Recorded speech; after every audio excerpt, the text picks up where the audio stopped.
ನೋಡ್ರಿ, Siddaramaiah is a mass leader, ಗೊತ್ತಾಯ್ತಾ?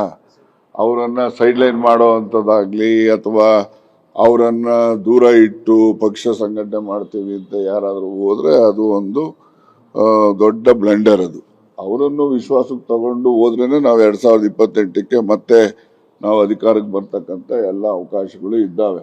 2028ಕ್ಕೆ ಸಿದ್ದರಾಮಯ್ಯ ಮತ್ತೊಮ್ಮೆ ಮುಖ್ಯಮಂತ್ರಿ ಆಗ್ತಾರೆ ಅಂತ ಸಿದ್ದು ಆಪ್ತ ಬಳಗದವರು ಮತ್ತೊಮ್ಮೆ ಸುಳಿವನ್ನ ಕೊಡ್ತಾ ಇದ್ದಾರೆ. ಸಿದ್ದು ಆಪ್ತ ಮಿತ್ರ ಅಂತಾನೆ ಗುರುತಿಸ್ಕೊಂಡಿರುವಂತಹ ಮಾಜಿ ಸಚಿವ KN ರಾಜಣ್ಣ ಈ ವಿಚಾರದ ಬಗ್ಗೆ ಮಾತನಾಡ್ತಾರೆ. ಮಾಧ್ಯಮದವ್ರ ಪ್ರಶ್ನೆಯನ್ನು ಕೇಳ್ತಾರೆ. ಸರ್, ಸಿದ್ದರಾಮಯ್ಯನವರು ಮುಖ್ಯಮಂತ್ರಿ ಸ್ಥಾನದಿಂದ ಕೆಳಗಿಳಿದ ಮೇಲೆ ಕಾಂಗ್ರೆಸ್ ಪಕ್ಷದಲ್ಲಿ ಸೈಡ್ ಲೈನ್ ಆಗ್ತಾ ಇದ್ದಾರೆ. ಬೆಂಗಳೂರಿನಲ್ಲಿ ರಸ್ತೆ ಉದ್ಘಾಟನೆ ಕಾರ್ಯಕ್ರಮದಲ್ಲಿ ಸಿದ್ದರಾಮಯ್ಯನವರ ಕಟೌಟೇ ಇಲ್ಲ. ಇದನ್ನೆಲ್ಲ ನೋಡ್ತಾ ಇದ್ದರೆ ಸಿದ್ದರಾಮಯ್ಯ ಸೈಡ್ ಲೈನ್ ಆಗ್ತಾ ಇದ್ದಾರೆ ಅನ್ನೋ ಒಂದು ಅನುಮಾನ ಬರ್ತಾ ಇದೆಯಲ್ಲ ಸರ್ ಅಂದ ತಕ್ಷಣವೇ ರಾಜಣ್ಣನವ್ರು ಹೇಳೋದು ಒಂದೇ ಮಾತು, ಸಿದ್ದರಾಮಯ್ಯ ಮಾಸ್ ಲೀಡರ್, ಜನನಾಯಕ. ಅವರನ್ನು ಯಾವ ಕಾರಣಕ್ಕೂ ಸೈಡ್ ಲೈನ್ ಮಾಡೋದಕ್ಕಾಗಲ್ಲ. ಸೈಡ್ ಲೈನ್ ಮಾಡಿದ್ರೆ ಅವರಿಗೆ ತೊಂದರೆ ಆಗುತ್ತೆ. ಸಿದ್ದರಾಮಯ್ಯ ಸೈಡ್ ಲೈನ್ ಆಗುವಂತಹ ವ್ಯಕ್ತಿ ಅಲ್ಲ, ಅವ್ರ ಹಿಂದೆ ಜನಸಾಗರವೇ ಇದೆ. ಅವರನ್ನು ಸೈಡ್ ಲೈನ್ ಮಾಡೋಕ್ಕಾಗಲ್ಲ ಅನ್ನೋ ಮಾತನ್ನು ಹೇಳ್ತಾರೆ. ಮುಂದುವರೆದು ಮಾತನಾಡ್ತಾರೆ, ಒಂದು ವೇಳೆ ಸಿದ್ದರಾಮಯ್ಯನವರನ್ನು ಸೈಡ್ ಲೈನ್ ಮಾಡೋ ಪ್ರಯತ್ನ ಮಾಡಿದ್ರೆ ಅಥವಾ ಅವರಿಗೆ ಮನ್ನಣೆ ಕೊಡದೇ ಇದ್ದರೆ ಮುಂದಿನ ಚುನಾವಣೆಗಳಲ್ಲಿ ದೊಡ್ಡ ಸಂಕಷ್ಟ ಇರುತ್ತೆ ಅನ್ನೋ ಒಂದು ಎಚ್ಚರಿಕೆಯನ್ನು ಕೊಡ್ತಾರೆ. 2028ಕ್ಕೆ ಕರ್ನಾಟಕದಲ್ಲಿ ಮತ್ತೆ ಕಾಂಗ್ರೆಸ್ ಬರಬೇಕು ಅಂದರೆ ಸಿದ್ದರಾಮಯ್ಯನವರ ಸಪೋರ್ಟ್ ಬೇಕು. ಸಿದ್ದರಾಮಯ್ಯನವ್ರನ್ನ ವಿಶ್ವಾಸಕ್ಕೆ ತೆಗೆದುಕೊಂಡಿದ್ದೇ ಆದರೆ 2028ಕ್ಕೆ ಕಾಂಗ್ರೆಸ್ ಪಕ್ಷನೇ ಅಧಿಕಾರಕ್ಕೆ ಬರುತ್ತೆ. ಮತ್ತೊಮ್ಮೆ ಸಿದ್ದರಾಮಯ್ಯನವರೇ ಮುಖ್ಯಮಂತ್ರಿ ಆಗ್ತಾರೆ ಅನ್ನೋ ರೀತಿಯಲ್ಲಿ KN ರಾಜಣ್ಣನವರು ಮಾತನಾಡ್ತಾ ಇರೋದು. ಸಿದ್ದರಾಮಯ್ಯನವರು ಮುಖ್ಯಮಂತ್ರಿ ಸ್ಥಾನದಿಂದ ಕೆಳಗಿಳಿದ ಮೇಲೆ ನಾವು ನೋಡ್ತಾ ಇದ್ದೀವಿ. TB ಡ್ಯಾಮ್ ಗೇಟ್ ಉದ್ಘಾಟನೆ ಕಾರ್ಯಕ್ರಮದಲ್ಲೂ ಸಿದ್ದರಾಮಯ್ಯನವರ ಪ್ರಸ್ತಾಪ ಆಗಲಿಲ್ಲ. ಯಾಕಂದರೆ ಗೇಟ್ ಹಾಕ್ಸೋದಕ್ಕೆ ಕಾರಣಕರ್ತರೇ ಸಿದ್ದರಾಮಯ್ಯ.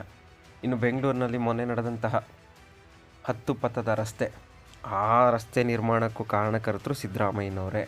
2018ರಲ್ಲಿ ಸಿದ್ದರಾಮಯ್ಯನವರು ಮುತುವರ್ಜಿ ವಹಿಸಿ ಒಂದು ಒಳ್ಳೆಯ ರಸ್ತೆ ಆಗಬೇಕು, ಮಾಗಡಿ ರಸ್ತೆಯಿಂದ ಮೈಸೂರು ರಸ್ತೆಗೆ ಅಂತೇಳಿ ಆ ರಸ್ತೆಗೆ ಶಂಕುಸ್ಥಾಪನೆಯನ್ನು ಮಾಡ್ತಾರೆ. ಆದರೆ ಆ ರಸ್ತೆ ಉದ್ಘಾಟನೆ ಕಾರ್ಯಕ್ರಮದಲ್ಲೂ ಸಿದ್ದರಾಮಯ್ಯನವ್ರನ್ನ ಸೈಡ್ ಲೈನ್ ಮಾಡ್ತಾರೆ. ಇದರಿಂದ ಸಿದ್ದು ಅಭಿಮಾನಿಗಳು ಮತ್ತು ರಾಜ್ಯಾದ್ಯಂತ ಇರುವಂತಹ ಸಿದ್ದರಾಮಯ್ಯನವರನ್ನು ಬೆಂಬಲಿಸುವಂತಹ ಜನ, ಅಹಿಂದ ಸಮುದಾಯದವರು ಬಹಳನೇ ಬೇಜಾರಾಗೋಗ್ತಾರೆ. ಸಿದ್ದರಾಮಯ್ಯನಿಂದ ಅಧಿಕಾರಕ್ಕೆ ಬಂದು ಸಿದ್ದರಾಮಯ್ಯನ ಕಾರಣದಿಂದ ಕಾಂಗ್ರೆಸ್ ಪಕ್ಷ ಅಧಿಕಾರದ ಗದ್ದುಗೆ ಮೇಲೆ ಕೂರ್ತಿದೆ. ಇವತ್ತು ಸಿದ್ದರಾಮಯ್ಯನವರು ಅಧಿಕಾರಕ್ಕೆ ತರದೇ ಇದ್ದರೆ ಇವರೆಲ್ಲ ಮುಖ್ಯಮಂತ್ರಿ ಆಗಲಿಕ್ಕೆ ಆಗ್ತಿತ್ತಾ ಅಂತ ಸಾರ್ವಜನಿಕ ವಲಯದಲ್ಲೂ ಮಾತುಗಳು ಕೇಳಿ ಬರ್ತಾ ಇದೆ. ಈಗ ರಾಜಣ್ಣನವರು ಕೂಡ ಅದೇ ದಾಟಿನಲ್ಲಿ ಮಾತನಾಡ್ತಾರೆ. ಸಿದ್ದರಾಮಯ್ಯನವ್ರನ್ನ ಸೈಡ್ ಲೈನ್ ಮಾಡಿದ್ರೆ ಸಂಕಷ್ಟ. 2028ಕ್ಕೆ ಕಾಂಗ್ರೆಸ್ ಅಧಿಕಾರಕ್ಕೆ ಬರಬೇಕು ಅಂದರೆ ಸಿದ್ದರಾಮಯ್ಯನವರ ಬೆಂಬಲ ಬೇಕೇ ಬೇಕು. ಅವರನ್ನು ವಿಶ್ವಾಸಕ್ಕೆ ತೆಗೆದುಕೊಂಡ್ರೆ ಖಂಡಿತ ಕಾಂಗ್ರೆಸ್ ಅಧಿಕಾರಕ್ಕೆ ಬರುತ್ತೆ. ಅಂದರೆ ಅರ್ಥ ಸಿದ್ದರಾಮಯ್ಯನವರ ನೇತೃತ್ವದಲ್ಲೇ ಚುನಾವಣೆಯನ್ನು ನಡೆಸಬೇಕು, ಸಿದ್ದರಾಮಯ್ಯನವರೇ ಮುಖ್ಯಮಂತ್ರಿ ಅಂತ ಘೋಷಣೆ ಮಾಡಬೇಕು. ಆ ರೀತಿ ಇದ್ದರೆ ಕರ್ನಾಟಕದಲ್ಲಿ ಕಾಂಗ್ರೆಸ್ ಅಧಿಕಾರಕ್ಕೆ ಬರುತ್ತೆ ಅನ್ನೋ ಒಂದು ಪರೋಕ್ಷ ಸಂದೇಶವನ್ನು KN ರಾಜಣ್ಣನವರು ಕೊಡ್ತಾ ಇರೋದು. ಹೀಗಾಗಿ KN ರಾಜಣ್ಣನವರ ಈ ಮಾತುಗಳು ಹಲವು ಚರ್ಚೆಯನ್ನು ಹುಟ್ಟು ಆಗ್ತಾಯಿದೆ. ಅದರಲ್ಲೂ ಕಾಂಗ್ರೆಸ್ ಪಡಸಾಲೆಯಲ್ಲಿ ರಾಜಣ್ಣನವರ ಈ ಒಂದು ಹೇಳಿಕೆ ತುಂಬಾ ಸುದ್ದಿ ಆಗ್ತಾ ಇದೆ. ಯಾಕಂದರೆ ಸಿದ್ದರಾಮಯ್ಯನವರು ಮುಖ್ಯಮಂತ್ರಿ ಸ್ಥಾನಕ್ಕೆ ಕೆಳಗಿಳಿದ ಮೇಲೆ ಸರ್ಕಾರದ ಯಾವ್ಯಾವ ಕಾರ್ಯಕ್ರಮ ನಡೀತಾ ಇದೆಯೋ ಅಲ್ಲೆಲ್ಲ ಜನಗಳ ಕೊರತೆ ಎದ್ದು ಕಾಣ್ತಾ ಇದೆ. ಮತ್ತು ಸಿದ್ದರಾಮಯ್ಯನವ್ರು ಏನಾದರೂ ಭಾಷಣಕ್ಕೆ ಬಂದರೆ, ಅವರ ಹೆಸರನ್ನು ಅನೌನ್ಸ್ ಮಾಡಿದ್ರೆ ಯಾವುದೇ ಕಾರ್ಯಕ್ರಮದಲ್ಲೂ ಜೋರು ಶಿಳ್ಳೆ ಚಪ್ಪಾಳೆ ಮುಗಿಲು ಮುಟ್ತಿತ್ತು. ಆದರೆ ಅಂತಹ ಶಿಳ್ಳೆ ಚಪ್ಪಾಳೆಯನ್ನು ಪಡೆಯುವಂತಹ ವ್ಯಕ್ತಿಗಳೇ ಕಾಂಗ್ರೆಸ್ ಪಕ್ಷದಲ್ಲಿ ಕಾಣ್ತಿಲ್ಲ. ಇದು ಕಾಂಗ್ರೆಸ್ ನಾಯಕರ ಆತಂಕಕ್ಕೂ ಕಾರಣವಾಗ್ತಾ ಇದೆ. ಈಗೇನೋ ನಾವು ಅಧಿಕಾರ ಅನುಭವಿಸ್ತಾ ಇದ್ದೀವಿ, ಓಕೆ, ಆದರೆ 2028ಕ್ಕೆ ಮತ್ತೆ ನಾವು MLA ಆಗಬೇಕು ಅಂದರೆ ಸಿದ್ದರಾಮಯ್ಯನವರ ಕೃಪಾ ಕಟಾಕ್ಷ ಬೇಕು. ಸಿದ್ದರಾಮಯ್ಯನವ್ರ ಸಪೋರ್ಟ್ ಇಲ್ಲದೆ ಜನ ನಮ್ಗೆ ಓಟ್ ಹಾಕಲ್ಲ. ಅದರಲ್ಲೂ ಅಹಿಂದ ಸಮುದಾಯದವರು ಕಾಂಗ್ರೆಸ್ ಪಕ್ಷವನ್ನು ಈಗಾಗಲೇ ವಿರೋಧಿಸ್ತಾ ಇದ್ದಾರೆ.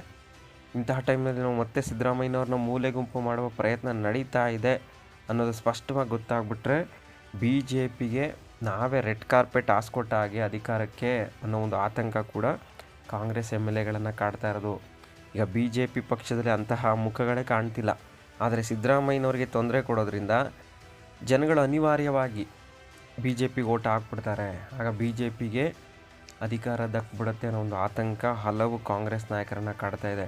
ಹೀಗಾಗಿ KN ರಾಜಣ್ಣ ಹೇಳಿರುವಂತೆ 2028ರ ಚುನಾವಣೆಯಲ್ಲಿ ಮತ್ತೆ ಕಾಂಗ್ರೆಸ್ ಗೆಲ್ಲಬೇಕು ಅಂದರೆ ಚುನಾವಣೆ ಹತ್ತಿರ ಇರುವಂತಹ ಸಂದರ್ಭದಲ್ಲಿ ಮತ್ತೆ ಸಿದ್ದರಾಮಯ್ಯನವ್ರನ್ನೇ ಮುಖ್ಯಮಂತ್ರಿ ಮಾಡಿ ಅವರ ನಾಯಕತ್ವದಲ್ಲೇ ಚುನಾವಣೆ ನಡೆಯಬೇಕು. ಅವರ ಬೆಂಬಲವನ್ನು ಪಡೆದೇ ಕಾಂಗ್ರೆಸ್ ಮುನ್ನುಗ್ಗಿದ್ರೆ ಮಾತ್ರ 2028ರ ಎಲೆಕ್ಷನ್ನಲ್ಲಿ ಮತ್ತೆ ಅಧಿಕಾರಕ್ಕೆ ಬರ್ತೀವಿ ಅನ್ನೋ ಒಂದು ಸಂದೇಶವನ್ನು ಕೊಟ್ಟರು. ನೋಡಿದ್ರೆ ಮುಂದಿನ ದಿನಗಳಲ್ಲಿ ಕಾಂಗ್ರೆಸ್ ಪಕ್ಷದಲ್ಲಿ ಯಾವ ಬೆಳವಣಿಗೆ ಬೇಕಾದರೂ ಆಗಬಹುದು. ಸಿದ್ದರಾಮಯ್ಯನವರು ಮತ್ತೆ ಮುಖ್ಯಮಂತ್ರಿ ಆದರೂ ಅಚ್ಚರಿ ಪಡಬೇಕಿಲ್ಲ ಅನ್ನೋ ಮಾತು ರಾಜಕೀಯ ಪಡಸಾಲೆನಲ್ಲಿ ಕೇಳಿ ಬರ್ತಿದೆ. ನೋಡ್ರಿ, Siddaramaiah is a mass leader, ಗೊತ್ತಾಯ್ತಾ? ಅವರನ್ನ ಸೈಡ್ ಲೈನ್ ಮಾಡೋ ಅಂಥದ್ದಾಗ್ಲಿ ಅಥವಾ ಅವರನ್ನ ದೂರ ಇಟ್ಟು ಪಕ್ಷ ಸಂಘಟನೆ ಮಾಡ್ತೀವಿ ಅಂತ ಯಾರಾದರೂ ಹೋದ್ರೆ ಅದು ಒಂದು ದೊಡ್ಡ ಬ್ಲಂಡರ್. ಅದು ಅವರನ್ನು ವಿಶ್ವಾಸಕ್ಕೆ ತಗೊಂಡು ಹೋದ್ರೇನೆ ನಾವು 2028ಕ್ಕೆ ಮತ್ತೆ ನಾವು ಅಧಿಕಾರಕ್ಕೆ ಬರ್ತಕ್ಕಂಥ ಎಲ್ಲ ಅವಕಾಶಗಳು ಇದ್ದಾವೆ.